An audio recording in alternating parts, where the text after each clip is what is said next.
as part of this project, I've got this building here, but I also have another building on the site up to the northeast here. This has been linked into this model as a link, and this is building 24, as you can see in the project browser under Revit links. Often we'll do this in architectural projects, and other disciplines will as well. If you have multiple buildings within the same project or the same plot, it's easier to split the buildings up so you can set the different project norths and coordinate and document them more efficiently. However, I now need to produce a room schedule for every building, or for all buildings. So I need to be able to include the room data within this linked model. So to do that, I'm going to go to the View tab, Schedules, Schedule and Quantities. I'm going to scroll down to Rooms, and I'm going to call this Room Schedule All Buildings. Click OK. So in the fields, I want to add the number of the room, the name, and the area, and the department, and the area. However, I also want to include that link, so I can tick this button in the bottom left here called Include Elements in Links. And when I do that, on this drop down, Select Available Fields From, you'll see I can now access Revit links. I can also access the project information for the models. This is available when the Include Elements in Links is unticked as well. So I can access any of the project information that is available in this model. I click Include Elements in Links. So I want to be able to add the Revit file name, let's say, to the schedule. So I can add the actual Revit file name to this schedule. I'm then going to sort by the Revit file name. I'm going to add a blank line, and then I'm going to sort by number. I'm going to click OK.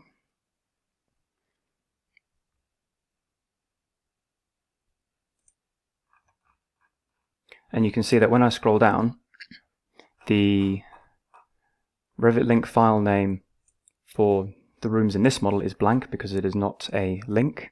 However, when I scroll down, you can see that all the linked buildings have the actual arch model _ building 24 file name here. So now this information includes the linked rooms. Obviously, for these rooms that are in my building, I can click on them and I can edit them. So I could edit this room here if I wanted to. However, I cannot select and edit the rooms in the linked model because they are in the linked model and can only be amended and accessed by opening that model and changing that information within that model. So this is just a read-only view, effectively, of the information. However, instead of linking it by a file name, I can remove that, and instead I can go to Project Information, and I can select Building Name, which is a project information parameter. I'm going to move this to the top. I'm going to change my sorting to Building Name. I'm going to add a header and a blank line, and then I'll sort by number. Click OK, and you can see that if I scroll to the top, I now have building 23 in the building name, and if I go to the Manage tab, Project Information, you can see that I've typed in building name 23, building 23 for the building name, and in the Arch model building 24, I've added the project building name as building 24. So I could go into the formatting of my schedule, under building name, tick hidden field, click OK, and I now have I've removed the building 23 column, so now it's only in the header. So this allows me to include elements from linked models. Now, if I wanted to filter any of the rooms by, say, the level, if I added the level into the schedule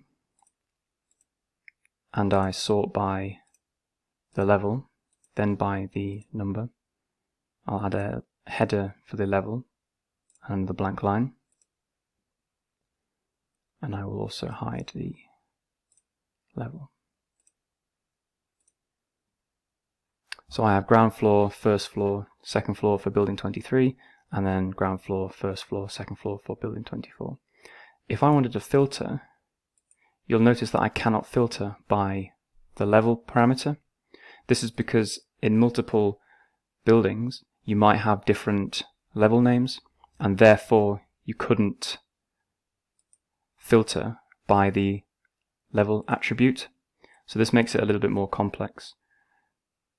So what I could do is, because I've got the room level parameter that I added in for my buildings previously, I could add the room level parameter, move this up. I could then change the formatting for room level to be hidden, and then I could sort by the room level instead of the Revit level. Click OK, and you can see how the headings change to the values in the parameter for room level. Now when I go to filter and filter by, you'll see that I can now use the room level parameter.